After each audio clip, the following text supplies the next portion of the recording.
ভয় পেলে মানুষ কি না কি করতে পারে তা পশ্চিমবঙ্গের পরিস্থিতি না দেখলে কেউ বিশ্বাসই করতো না। বর্তমানে দাঁড়িয়ে তৃণমূল সুপ্রিমো মমতা বন্দ্যোপাধ্যায় এবং second in command Abhishek Bandyopadhyay বারংবার যে মন্তব্যগুলো করছেন, মানুষকে যে ভুল বোঝানোর চেষ্টা করছেন, সেই মিথ্যাচারের কোনো শেষ নেই। রীতিমতো কিন্তু যে ঘটনা চোখে পড়লো, একেবারে ভোটের দিন এক বৃদ্ধার মৃত্যু নিয়ে কিন্তু বেশ কয়েকটা মিথ্যে অভিযোগ অভিষেক বন্দ্যোপাধ্যায় করলেন। অন্যদিকে মমতা বন্দ্যোপাধ্যায় কি করছেন তা তো বিভিন্ন প্রতিবেদনে আপনাদের দেখিয়েছি। এখন দেখাবো অভিষেক বন্দ্যোপাধ্যায় ঠিক কি মন্তব্য করেছিলেন। একেবারে নিজের এক্স অ্যাকাউন্ট থেকে পোস্ট করে দিয়েছেন, বলছেন নাকি অমিত শাহর জন্য, অমিত শাহ শেখানো হিসাবে সেন্ট্রাল বাহিনী কাজ করছে এবং তার জন্যই নাকি বৃদ্ধর মৃত্যু হয়েছে। তবে আসল ঘটনাটা কিন্তু একেবারেই আলাদা। আজকের প্রতিবেদনে আপনাদের দেখাবো ঠিক কিভাবে অভিষেক বন্দ্যোপাধ্যায় মিথ্যাচার করলেন এবং অভিষেক বন্দ্যোপাধ্যায় এই মিথ্যাকে আবারও ধরিয়ে দিল নির্বাচন কমিশন। পরিষ্কার মিথ্যাচার লোকের সামনে প্রমাণ করে দিল কমিশন। সেই সমস্ত ঘটনা আজকের প্রতিবেদনে দেখাবো, তার জন্য প্রতিবেদনটা সম্পূর্ণ দেখুন। নমস্কার, আমি সানিয়া, দ্য নিউজ বাংলায় আপনাদের সকলকে স্বাগত।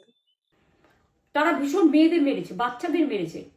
যে ভদ্রলোক উদয়নারায়ণপুরে ভোট দিতে গিয়ে মারা গিয়েছে, আমি তার শোকাহত পরিবারকে সমবেদনা জানাবার ভাষা আমার নেই। ওনার ছেলে ওনাকে অ্যাসিস্ট করার জন্য ভিতরে গেল ইভিএম পর্যন্ত। তারপরে ভোটিং পরে যখন উনি ফিরছেন ওখান থেকে, উনি কম্পার্টমেন্ট কাছে কোল্যাপস হয়ে গেছে because of heat exhaustion and because other thing. ওনাকে পাঠানো হয়েছে ওখান থেকে Amta hospital, where he was declared dead. যে ঘটনা নিয়ে কথা বলছেন অভিষেক বন্দ্যোপাধ্যায় তা উদয়নারায়ণপুরের একটি ঘটনা। রীতিমতো ভোটের দিন যে ছবি দেখা যায় সেখানে, যে এক বৃদ্ধ মানুষ নিজের ছেলেকে নিয়ে ভোট দিতে গেছিলেন এবং পরবর্তীতে ভোট দেওয়ার আগের মুহূর্ত পর্যন্ত তার শরীর খারাপ লাগছিল।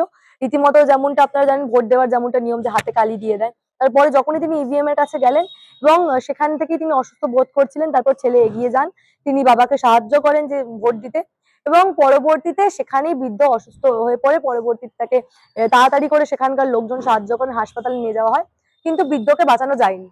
ঠিক এই ঘটনাকে কেন্দ্র করে অভিষেক বন্দ্যোপাধ্যায় বলছেন নাকি যে সেন্ট্রাল ফোর্স সেটা নাকি তারা নাকি তার পুত্রকে তার কাছে যেতে দেয়নি। একাধিক মিথ্যাচার কিন্তু ইতিমধ্যে অভিষেক বন্দ্যোপাধ্যায় করেছেন। নিজের এক্স অ্যাকাউন্ট থেকে ইতিমধ্যে তিনি এই বিষয়ে পোস্ট করে দিয়েছেন।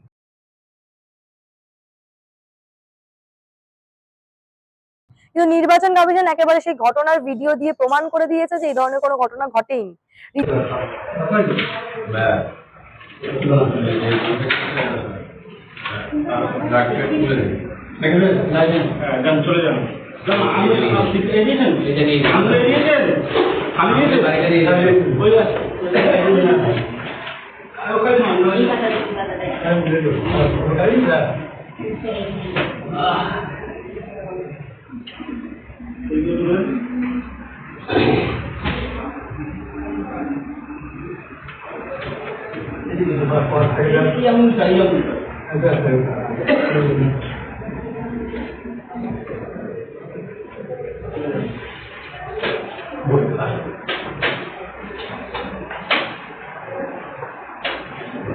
চারশো 485 অনিল রবি।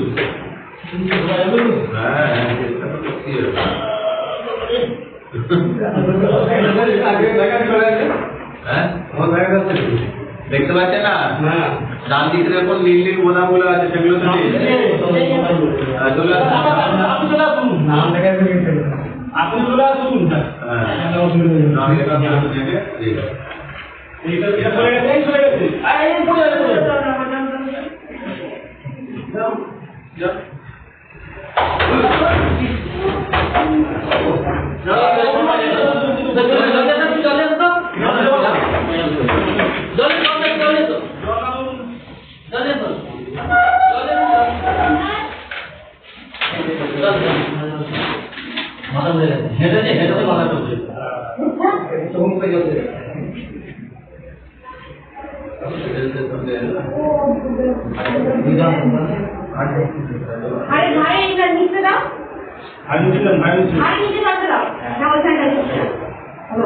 রীতিমতো সেই বৃদ্ধর সঙ্গে তার ছেলে ছিল এবং তার নির্বাচন কমিশন সহ সেন্ট্রাল বাহিনী কিন্তু সম্পূর্ণ সহযোগিতা করেছে, তাকে হাসপাতাল নিয়ে যাওয়ার ক্ষেত্রে সহযোগিতা করা হয়েছে, কিন্তু তার সত্ত্বেও বৃদ্ধকে বাঁচানো যায়নি এবং কেবলমাত্র শারীরিক অসুস্থতাজনিত কারণেই কিন্তু তার মৃত্যু হয়েছে। অন্য কোন রকম কোনো হ্যারাসমেন্টের ঘটনা এর পিছনে নেই এবং অভিষেক বন্দ্যোপাধ্যায় আবারও কিন্তু বিভ্রান্তি ছড়াচ্ছেন। সেই ঘটনা কিন্তু নির্বাচন কমিশন ইতিমধ্যে আবারও পরিষ্কার করে দিয়েছে।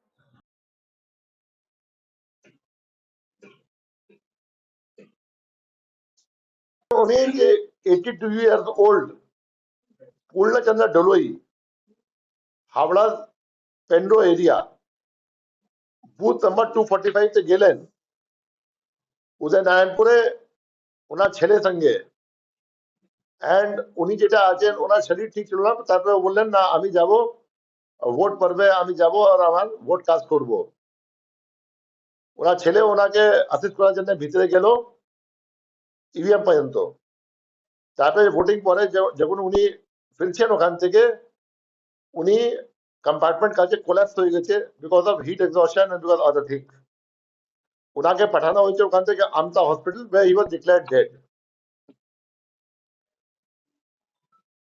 আপনার যে ইলেকশন কমিশন অবজারভার নোট করেছেন যে ওনার কোল্যাপস হয়েছিল after he cast his vote with the son present inside the booth কোনো ম্যান হ্যান্ডলিং করার স্কোপই নেই ওখানে যে বুথে যেটা আছে ভিতরে তো কোনো থাকতেই পারে না কোনো সিএপিএফ গেটে থাকে বাইরে या সিএপিএফ একদম প্রেমিস বাইরে থাকে আর সব সিসিটিভিতে রেকর্ড হয়েছে সব জিনিস হয়েছে কোনো ম্যান হ্যান্ডলিং কিছু হয়নি এটা জাস্ট উনি কোল্যাপস করেছেন আফটার কাস্টিং দ্য ভোট যার যে সময় লেখা আছে ও সময় হয় যে পরিস্থিতি লেখা আছে ওটা হয় this is the factual position তো এটা যেটা সিএপিএফ জওয়ান যেটা আছে ওরা যে আছে ন্যাশনাল সেফটি সিকিউরিটি মধ্যে ইনভলভ আছে ইন্ডাস্ট্রিয়াল সেফটি সিকিউরিটি মধ্যে ইনভলভ আছে ভিআইপি সেফটি সিকিউরিটি মধ্যে ইনভলভ আছে ইলেকশন ডিউটি মধ্যে ইনভলভ আছে রাইটস মধ্যে ইনভলভ আছে flood and anti terror activities মধ্যে ইনভলভ আছে ড্রট মধ্যে ইনভলভ থাকে প্যারামিলিটারি ফোর্স যেখানে যেখানে প্রয়োজন হবে ওরা বাড়ি টাড়ি ছেড়ে দূর দূর যায় কাজ করার জন্য এখানে বি আমাদের প্রায় ২৮,০০০ সেন্ট্রাল প্যারামিলিটারি ফোর্স বিভিন্ন এলাকা থেকে ডিমোবিলাইজ করিয়ে জেএনকে থেকে নিয়ে পাঞ্জাব থেকে নিয়ে সাউথ ইন্ডিয়া থেকে নিয়ে সব জায়গা থেকে নিয়ে এখানে এসছে আমাদের পিসফুল ইলেকশন করার জন্য ওনার না আগে কারোর সঙ্গে দুশ্মনী আছে না পরে দুশ্মনী আছে যেরকম অর্ডার আছে ওরকম কাজ করছেন নিরাপত্তার জন্য তাকি যে পাবলিক আছে যে ভোট কাস্ট করার জন্য একটা কনফিডেন্স পায় পাবলিক ভয়মুক্ত হয়